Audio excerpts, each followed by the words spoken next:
स्त्री के रूप में ताड़का एक घोर पाप है और पाप को नष्ट करने में कोई पाप नहीं होता। हे राम, तुम इस पापिनी का संहार कर दो। दोस्तों, भाग 2 में हमने आपको बताया कि गुरु की सेवा करने के पश्चात दोनों भाई तृण शैयाओं पर सो गए। अब आगे की कथा भाग 3 शुरू करते हैं। दोस्तों, कथा शुरू करने से पहले जय श्री राम जरूर लिखें।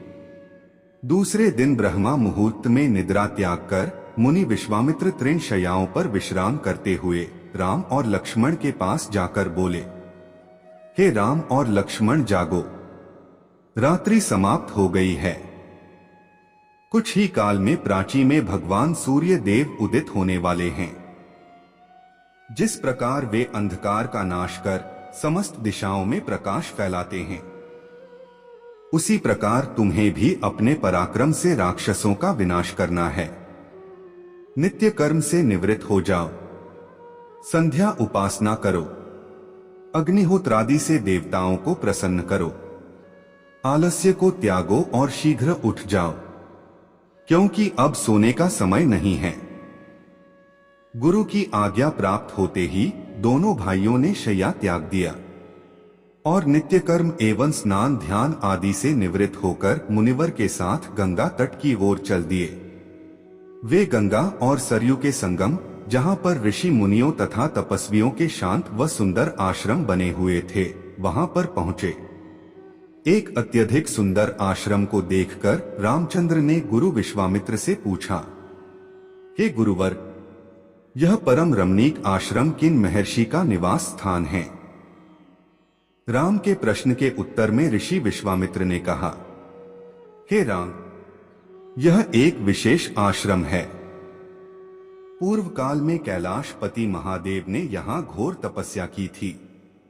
संपूर्ण विश्व उनकी तपस्या को देखकर विचलित हो उठा था।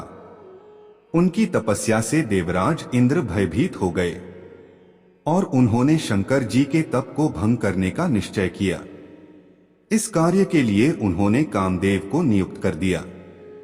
भगवान शिव पर कामदेव ने एक के बाद एक कई बाण छोड़े, जिससे उनकी तपस्या में बाधा पड़ी। क्रोध में आकर महादेव ने अपना तीसरा नेत्र खोल दिया। उस तीसरे नेत्र की तेजोमयी ज्वाला से जलकर कामदेव भस्म हो गए। देवता होने के कारण कामदेव की मृत्यु नहीं हुई, केवल शरीर ही नष्ट हुआ। इस प्रकार अंग नष्ट हो जाने के कारण उसका नाम अनंग हो गया और इस स्थान का नाम अंगदेश पड़ गया। यह भगवान शिव का आश्रम है, किंतु भगवान शिव के द्वारा यहाँ पर कामदेव को भस्म कर देने के कारण इसे कामदेव का आश्रम भी कहते हैं। गुरु विश्वामित्र की आदेश अनुसार सभी ने वहीं रात्रि विश्राम करने का निश्चय किया। राम और लक्ष्मण दोनों भाइयों ने वन से कंद मूल फल लाकर मुनिवर को समर्पित किए और गुरु के साथ दोनों भाइयों ने प्रसाद ग्रहण किया। तत्पश्चात स्नान, संध्या, उपासना आदि से निवृत्त होकर राम और लक्ष्मण गुरु विश्वामित्र से अनेक प्रकार की कथाएं तथा धार्मिक प्रवचन सुनते रहे। अंत में गुरु की यथोचित सेवा करने के पश्चात आज्ञा पाकर वे परम पवित्र गायत्री मंत्र का जाप करते हुए तृण शैयाओं पर जाकर विश्राम करने लगे। प्रातःकाल स्नान, संध्या, उपासना आदि कार्यों से निवृत्त होकर राम और लक्ष्मण गुरु विश्वामित्र के साथ सरिता तट पर पहुंचे। एक वनवासी मुनि ने विश्वामित्र के साथ 2 सुकुमार बालकों को देखा तथा उनका परिचय प्राप्त कर वे एक छोटी सी सुंदर नौका ले आए और विश्वामित्र से बोले, हे मुनिराज, आप इन राजकुमारों के साथ इस नौका पर बैठकर सरिता पार कर लीजिए। विश्वामित्र जी ने उस मुनि को धन्यवाद दिया और राम तथा लक्ष्मण के साथ नौका पर सवार हो गए। इस प्रकार वे सागर से मिलन की आतुरता में कल कल नाद के साथ दौड़ती जा रही उस नदी को पार कर गए। नदी के उस पार एक भयानक वन था। उस वन को देखकर राम बोले, गुरुदेव, यह वन तो बड़ा भयंकर है। सभी ओर से सिंह, व्याघ्र आदि हिंसक पशुओं के दहाड़ने, और हाथियों के चिंघाड़ने की आवाज आ रही है। जंगली सुअर, भालू, वन भैंसे आदि वन्य प्राणी भ्रमण करते दृष्टिगत हो रहे हैं। वृक्षों की सघनता के कारण सूर्य का प्रकाश इस वन के भीतर घुसने का साहस नहीं कर पा रहा है और इसी कारणवश चारों ओर अंधकार हो रहा है। इस अति दुर्गम वन का क्या नाम है? राम के इस प्रश्न का उत्तर विश्वामित्र ने इस प्रकार दिया। हे राघव, पूर्व काल में इस स्थान में वन न होकर मलदा और करुप नाम के दो बड़े समृद्ध राज्य हुआ करते थे। दोनों ही राज्य ऊंची ऊंची अट्टालिकाओं, वीथिकाओं तथा सुंदर पथों से सुशोभित थे तथा धन धान्य और समृद्धि से परिपूर्ण थे। दूर दूर के व्यापारी यहाँ पर व्यापार करने आया करते थे, किंतु ताड़का नामक एक यक्ष कन्या ने उन दोनों राज्यों का विनाश कर दिया। ऋषि विश्वामित्र ने आगे बताया, ताड़का कोई साधारण स्त्री न होकर सुंद नाम के राक्षस की पत्नी और मारीच नामक राक्षस की माता है। उसके शरीर में 1000 हाथियों के बराबर बल है और वह अत्यंत पराक्रमी और शक्तिशाली है। इस प्रदेश को नष्ट करने के पश्चात ताड़का ने अपने पुत्र मारीच के साथ मिलकर यहाँ के समस्त निवासियों को मारकर खा लिया। अब उनके भय से यहाँ दो कोस दूर तक किसी मनुष्य की परछाई भी दिखाई नहीं देती। भूलवश यदि कोई यहाँ आ भी जाए तो जीवित नहीं लौट पाता। उसी ताड़का का संहार करने के लिए ही मैं तुम्हें यहाँ लाया हूँ। राम ने आश्चर्य से पूछा, गुरुदेव, स्त्रियां तो कोमल और दुर्बल होती हैं, फिर ताड़का में 1000 हाथियों का बल कैसे आ गया? ऐसा प्रतीत होता है कि अवश्य कुछ न कुछ रहस्य है। विश्वामित्र बोले, वत्स, तुम्हारा कथन सत्य है और वास्तव में इसके पीछे एक रहस्य है। सुकेतु नाम का एक अत्यंत बलवान यक्ष था। वह संतानहीन था, अतः संतान प्राप्ति के उद्देश्य से उसने ब्रह्मा जी की कठोर तपस्या की। उसकी तपस्या से प्रसन्न होकर ब्रह्मा जी ने उसे संतान होने का वरदान दे दिया। परिणाम स्वरूप ताड़का का जन्म हुआ। सुकेतु के द्वारा ताड़का के अत्यंत बली होने का वर मांगने पर ब्रह्मा जी ने उसके शरीर में 1000 हाथियों का बल दे दिया।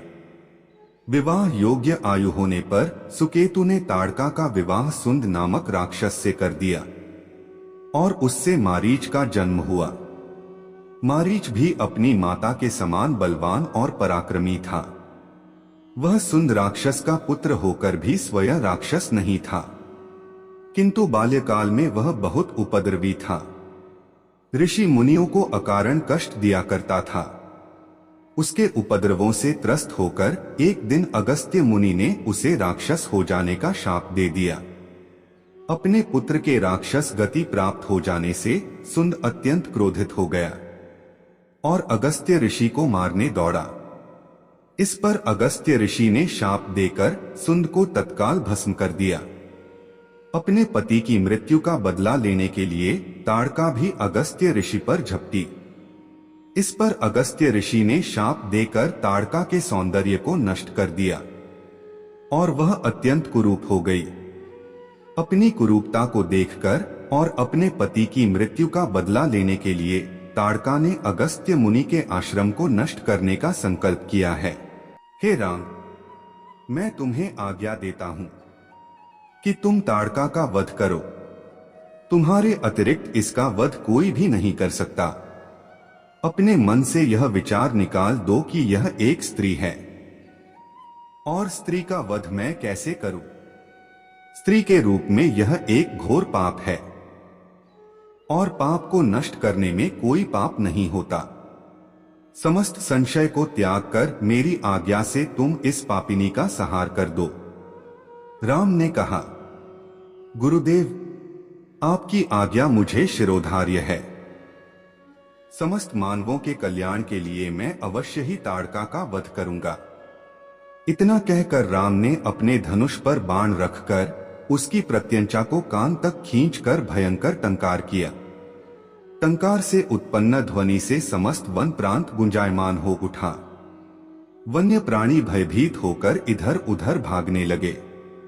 इस प्रकार की अप्रत्याशित खलबली मची देखकर ताड़का क्रोध से भर उठी। धनुष ताने राम को देखते ही इस विचार से कि कोई अपरिचित कुमार उसके साम्राज्य पर आधिपत्य करना चाहता है, वह क्रोध से पागल हो गई। राम पर आक्रमण करने के लिए वह तीव्र गति से उन पर झपटी। ताड़का को अपनी ओर आते देखकर राम ने लक्ष्मण से कहा, हे सौमित्र, ताड़ के वृक्ष जैसी विशाल और विकराल मुख वाली इस राक्षसी का शरीर कितना कुरूप है। इसकी मुख मुद्रा देखकर ही प्रतीत होता है कि यह बड़ी हिंसक है और निरीह प्राणियों की हत्या करके उनका रक्तपान करने में इसे बहुत आनंद आता होगा। तुम एक तरफ सावधान होकर खड़े हो जाओ और देखो कि कैसे इसे मैं अभी यमलोक भेजता हूं। विकराल देह धारिणी ताड़का अपने बड़े बड़े दांत चमकाती भुजाओं को फैलाए हुए द्रुतगामी बिजली की तरह राम और लक्ष्मण पर अत्यंत तीव्रता के साथ झपटी। राम इस भयंकर आक्रमण के लिए पहले से ही तत्पर थे। उन्होंने तीक्ष्ण बाण चलाकर उसके हृदय को छलनी कर दिया। उसके वक्ष स्थल से गर्म गर्म रक्त की धारा प्रवाहित हो उठी। वह आक्रमण करने के लिए पुनः टूट पड़े।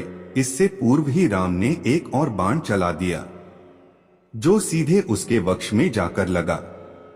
वह पीड़ा से चीखती हुई चक्कर खाकर भूमि पर गिर पड़ी और अगले ही क्षण उसके प्राण पखेरु उड़ गए। राम के इस रण कौशल और ताड़का की मृत्यु से ऋषि विश्वामित्र अत्यंत प्रसन्न हुए। उनके मुख से रामचंद्र के लिए आशीर्वचन निकलने लगे। गुरु की आज्ञा से वहीं पर सभी ने रात्रि व्यतीत किया। प्रातःकाल उन्होंने देखा कि ताड़का के आतंक से मुक्ति पा जाने के कारण उस वन की भयंकरता और विकरालता समाप्त हो चुकी है। कुछ समय तक उस वन की शोभा निहारने के उपरांत स्नान पूजन से निवृत्त होकर वे महर्षि विश्वामित्र के आश्रम की ओर चल पड़े। अब आगे की कथा भाग 4 में सुने। जय श्री राम।